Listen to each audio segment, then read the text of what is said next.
Hello and welcome to episode 15 of the American Experiment Podcast. Today we are going to do something very exciting. We are going to announce the winner of the 2023 Golden Turkey Award. We've done a show already weeks ago on the nominees. The votes have been tabulated. We've been taking votes on the internet for a month or so. We got about 3,000 people that weighed in and voted, and we have the winners today. Joining me to help announce this wonderful award is Bill Glahn from an undisclosed location. So he's on the Zoom. So let's just do it. I mean, let's just go from top to bottom, from bottom to top. We'll build suspense. We'll get the drum set in here and do drum rolls maybe, but. As you know, for purposes of introduction, the Golden Turkey Award is given annually to the silliest spending, the most wasteful spending project of the year. We do this somewhat for fun. It's fun to do these things, but also to make a serious point that state government, county government, federal government, all these levels of government spend way too much money, and they spend on projects that are silly, wasteful, I don't know, annoying, grating. I mean, just it's your money, and they're spending it without a care. And we want to point that out. One way to point that out is to have some fun and hand out this Golden Turkey Award every year. So this is our third or fourth year doing it. I believe this is our fifth award. First year we did two. We were so excited about it. And then we also have a Hall of Fame award inductee, that being the Southwest Light Rail Transit Project, which we just put in the Hall of Fame because it would win every year if we nominated it, because it's an ongoing, hundreds of millions of dollars in a boondoggle. Okay, with that introduction to the Golden Turkey Award, let's go through the voting. In fourth place, it's always good to be nominated, right? Hey, it's just an honor to be nominated, right? So fourth place winner, didn't win, came in fourth, was the Flying Squirrel Research Grant. And this was, if you remember, the legislature gave $186,000 to the University of Minnesota Duluth to study flying squirrels, the northern flying squirrel, the southern flying squirrel. And Bill, we had to close an important research gap in our knowledge of flying squirrels. And so we needed this money. This was the lowest dollar amount on the list of nominees. And we thought we try to have a nominee always that the dollar amount's not a lot. It's not hundreds of millions of dollars, but that doesn't matter. It's the aggravation factor of why are we spending this money? And $186,000 is still a lot of money, but compared to these other nominees, it's a small dollar amount. But I think people, they didn't maybe get that part of it, and they didn't vote for this because it's not very big dollar amount, but I think it's such a waste of money to study flying squirrels in the state of Minnesota. Well, the good news is, at least for the flying squirrels, that despite their nomination to the Golden Turkey Award, they're still going to get the money. So the body of knowledge that worldwide mankind will have at its disposal about the flying squirrel will still expand as a result of this grant. And so Rocky was the flying squirrel, Bullwinkle is the moose. Do I have that correct? Yeah. So Rocky is still going to get his money. They're still going to study this flying squirrel, and that's all still going to go ahead. And again, it was worthy of a nomination for sure. But as we're going to hear, there were way worse monies spent on way stupider stuff. Yes, there were. Okay, drum roll, please. Moving on to third place. Coming in third place, $12 million Governor's Mansion remodel. And this, I think this in other years, maybe this would have done better, but because of the strong field, this project came in third place.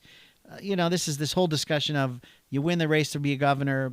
There's some security issues for sure. We have to protect the governor from crazy people, and so you've got to have protection. You got to have a place to live while you're serving as governor. In the 50s or so, I can't remember, 50s or 40s or whenever she did, 60s maybe, Olivia Dodge, a wealthy St. Paul person, donated her home on Summit Avenue to the state to be used as a place where the governor's family could live. And now it's in disrepair. But man, oh man, it was a $7 million project. It became a $12 million project. Do we really even need a governor's mansion on Summit Avenue for the governor? I think that's the bigger question here as we nominated this project. Right, Bill? Yeah, well, as we discussed the last time we did this topic, you and I have both been in the building. There's nothing, it's a nice building. Yep. Thank you, ma'am, for donating it all those decades ago, but there's nothing really worth preserving. And if you know anything about geography of St. Paul, the mansion's nowhere near the Capitol. If you know anything about the real estate market in St. Paul, this building is not worth $12 million. So we should have just torn it down, put a new building, much more useful building in its footprint, or donated it to the Salvation Army or something useful. It's just a complete waste of money. And you're right. I think in other years, this might have had a real shot at winning. And again, as we keep getting deeper and deeper into this project, people are realizing it's not worth the money. It's nobody can understand why it's costing so much money. And we all know it'll be twice as much. It'll be 20, 25 million before they're all done with it. Yeah, it's just typical. Everything costs more for some reason when the government's paying for it. Just the HVAC. Well, we got to redo the HVAC. Okay, redo the HVAC on a house on Snelling. It's not millions of dollars. It's thousands of dollars. It's tens of thousands of dollars. But in government, for some reason it's got to be millions, and we'll never understand it. Probably never be at that level to make those decisions. Okay, the runner-up, and again, in another year, this would have been the winner. If past history is indicative of future results in Golden Turkey Awards, transit projects, trains, buses, bus stops, rest stops have done very well in Golden Turkey voting. This one we thought would be the winner if I predicted it when we started. And as a matter of fact, when the voting opened, it raced off to a lead. And this, I'm talking about the Northern Lights Express train from Minneapolis to Duluth. We're going to replace the train that we stopped running in the 80s because no one was riding it. We're going to try again, and we're going to force a train on the Amtrak train from Minneapolis to Duluth. We're going to do it at a below average time, and over 2 hours, and above average cost, be $35 one way, and expect people to ride this thing to Duluth. Stop at the casino on the way. Maybe they'll get some people to ride it to the casino. You got to take a shuttle over to the casino to gamble, then ride it back. Another transit train boondoggle that in any other year would have, I think, won the Golden Turkey Award. $194.5 million. That's just the state share. The feds are going to kick in hundreds of millions more. I think I can't remember the split. I think that might be an 80-20 split. So this thing's going to be really expensive by the time it's done and unnecessary. Well, yeah, we talked about this before. It's not the train to nowhere because it goes to Duluth. People want to go to Duluth. But once you get there, you don't have a car. You're in the middle of town. It's pretty useless. And you mentioned the dollar amount. So we'll talk about, you've by process of elimination announced the winner. This will end up on a dollar basis, be more money, I think, than the state office building rebuild. Once you account for all the operating subsidies and all the ongoing cost of replacing rolling stock. So in terms of net present value of the dollars, this is probably the most expensive boondoggle. We will get the least out of it. Nobody's going to be taking this train up there. It'll be skeleton passengers unless there's some big event.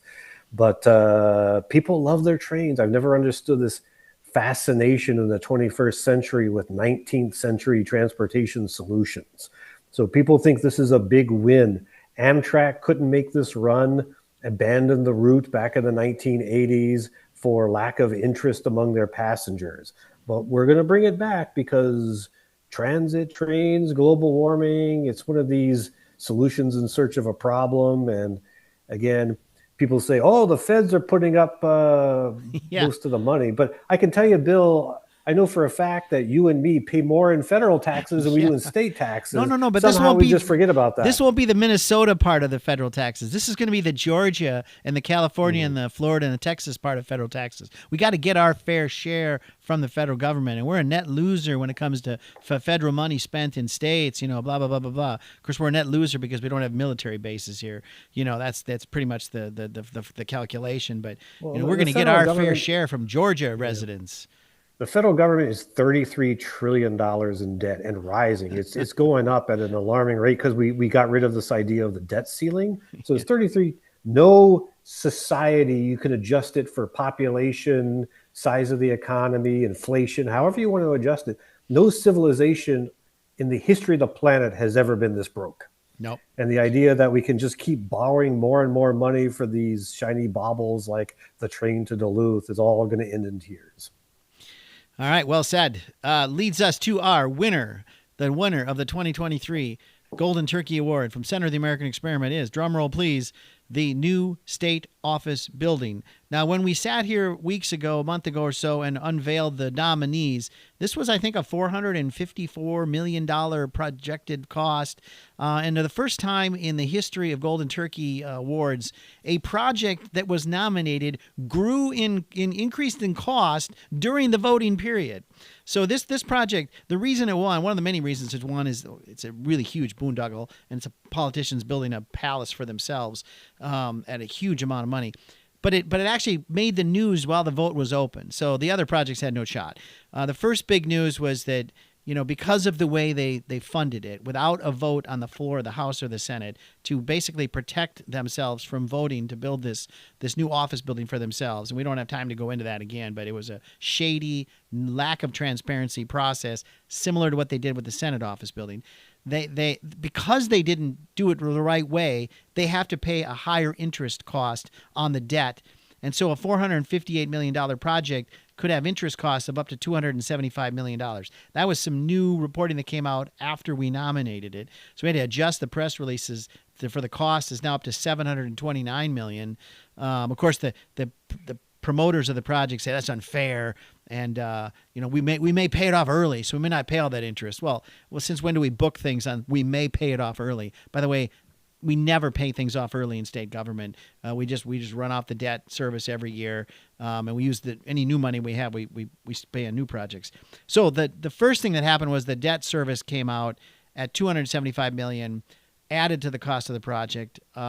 Which really, that's when the voting overtook the Northern Lights Express. We were watching it in the back end of the computer, and the voting overtook it and never looked back. It is still the closest vote we've had, though, on Golden Turkey. I should say that. Usually the Golden Turkey so far has been kind of consensus. When we put 4 nominees up, one is the consensus. And the original consensus was Northern Lights Express, but then this became the consensus. But it got to 44% of the total vote, so it didn't get to 50. But one of the closer votes, the closest vote we've had in the 5 awards we've given away. The second thing that happened, you wrote about, Bill, in a blog post, which again blew up the voting, and that is the design of this thing includes a balcony. Can you explain the balcony and kind of the genesis of that?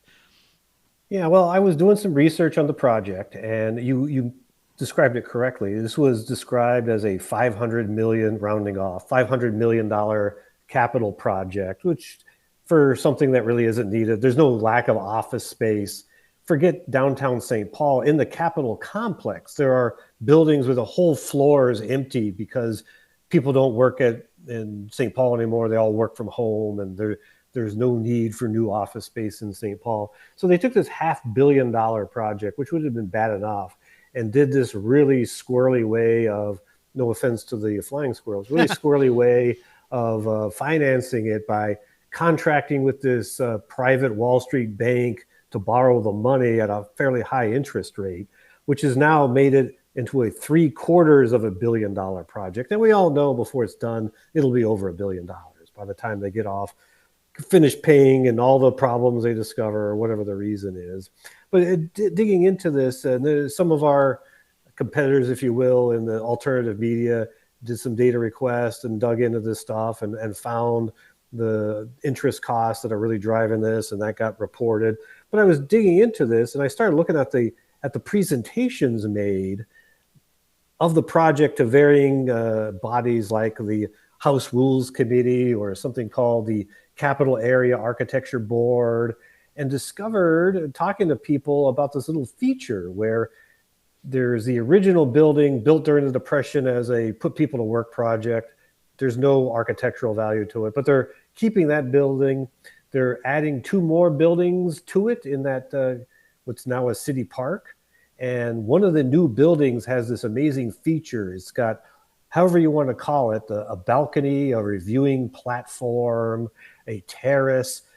I've heard the Italian word loggia used to describe this indoor space where the potentates who run Minnesota can look out over the peasants and wave to the adoring throngs. Yes. And I've been told this was added at the request. I don't have any documentary proof of this, but I've heard from people who are in the room who say that House Democrats added this feature, which added to the cost of the project. There's no need for outdoor terrace in the middle of Minnesota that you could only use for maybe 30 days a year.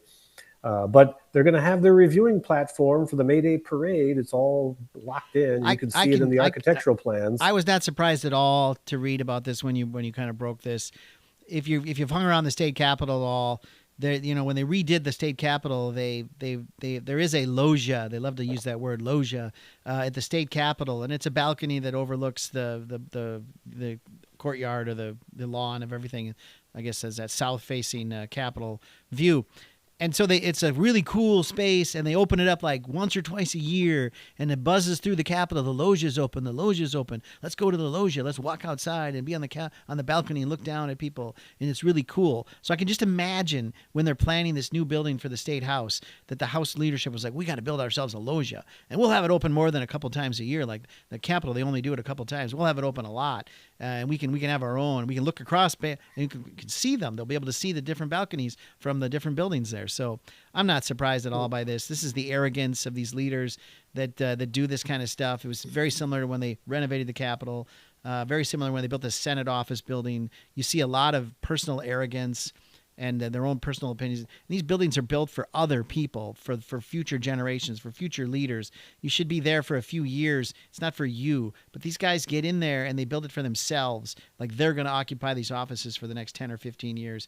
And many of them, maybe they end up doing that. But anyway, I wanted to add, you said it's going to go ahead. You said it's going to be open for whom? Not you and me. We're never going to have access. If you read the architectural plans, if you read the floor plans, that loggia is only accessible through space that is security limited to House staff and members only. So it's not like the general public's ever going to have access to see this tremendous view of the Capitol. It's just a waste of a couple $1 million, however much this feature added to the overall cost. Taxpayers pay for it. Somebody else is going to have the benefit of it for a few days a year. It's just, again, mind blowing. But back to the you mentioned the vote being very close. So I kind of feel like maybe we even have one of these John Oliver situations. If you watch the HBO show he does on, I think it's Sunday nights, he got involved in this competition for the New Zealanders were voting on their favorite bird. Okay. And he decided to weigh in and stuff the ballot box. That he picked his favorite bird and got people from around the world to vote for. It was anybody could vote. All you needed was an email address, just like our vote. Mm-hmm. All you needed was an email address, so anybody in the world could vote. So you got people all over the world to vote for his favorite bird, stuffed the ballot box, and his bird overwhelmed the votes of native New Zealanders. And I kind of feel like maybe the Capitol's done that to us. That they put all this news out about how this cost had ballooned by 50% and how all the features, these floor-to-ceiling windows and this outdoor balcony space. And, I feel a little bad for the train to Duluth. The timing is suspicious. Now that you bring I wonder, they have stuffed the ballot box, this looked like it was going to be a slam dunk win for the train to Duluth. And now these the folks in charge of this project in St. Paul have flooded the zone with all this news and tipped the balance toward their project. It's sus, as the kids would say. Yeah, it's suspicious timing. Let me do one other thing that, from your reporting, I did not know this. I've never seen this memo, but I think it's a great memo sent on April 11th, 2023 by Representative Isaac Schultz, a House Republican member of the Capitol Area Architectural Board. He sent this to the board asking some really important questions about this building and the construction of it.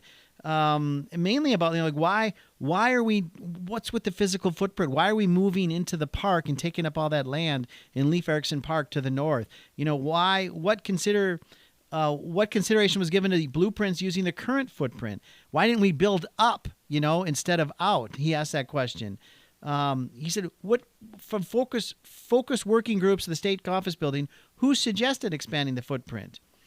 Could the top principles of need be met using the current footprint? What would the cost estimates be if we only use the current footprint? He says, we have other offices in there besides the House. Were they consulted? Could we have moved them somewhere else in the Capitol? Maybe we could have found a new spot for them if we didn't need all this space. Other questions he asked, what consideration was given to taking the building up? Well, I already said that, up rather than out. Were any other architects consulted on the proposal? What public engagement members were taken? None, as far as I can see. This is the House Rules Committee. Very hush-hush. So he raised these very important questions, and you found this memo and wrote about it. Has he gotten answers to these? I wonder if they're just going to ignore him, because they're really good questions on why. There was other ways. By the way, I'll ask one more. Why not tear the whole thing down and build a new building? The Senate office building was built for $90 million just a few years ago. And people criticized the heck out of that. Elections were lost over that $90 million. But that was brand new. There's a lot that became a building for $90 million. I mean, at this point, I'd love it if they just did that again instead of spending $729. So has Isaac Schultz gotten any answers to his questions? Yeah, I called him up last week and asked him.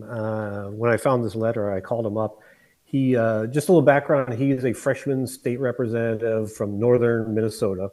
He is the sole Republican House member on this thing called the Capital Area Architecture Board.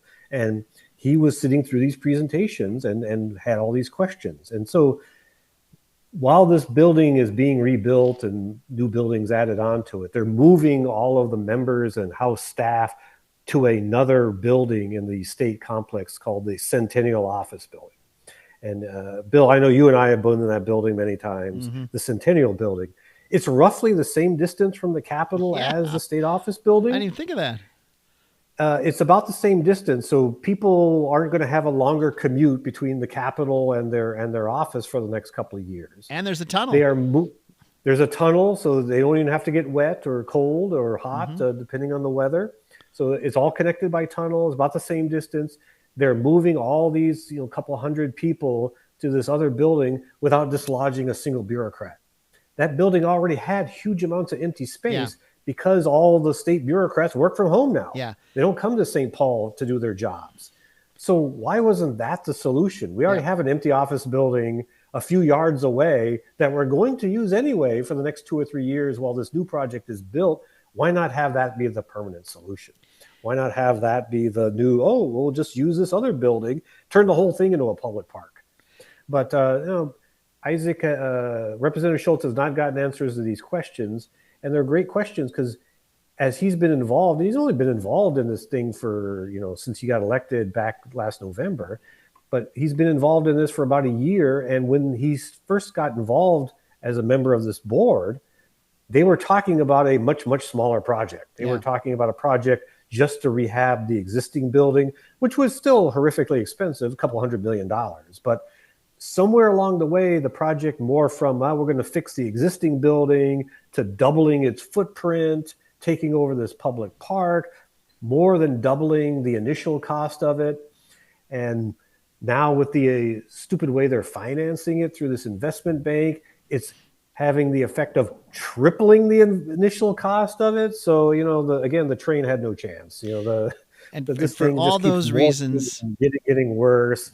And the more we learn about it, the more we dig into it, the celebrity architect they hired to design it, all the features. Talking to Representative Schultz, he was pointing out they're doubling the footprint of the existing building, supposedly to add all this extra stuff. But they're not, at the end of the day, they're going to end up with the same number of public hearing rooms, the same number of seats in those hearing rooms.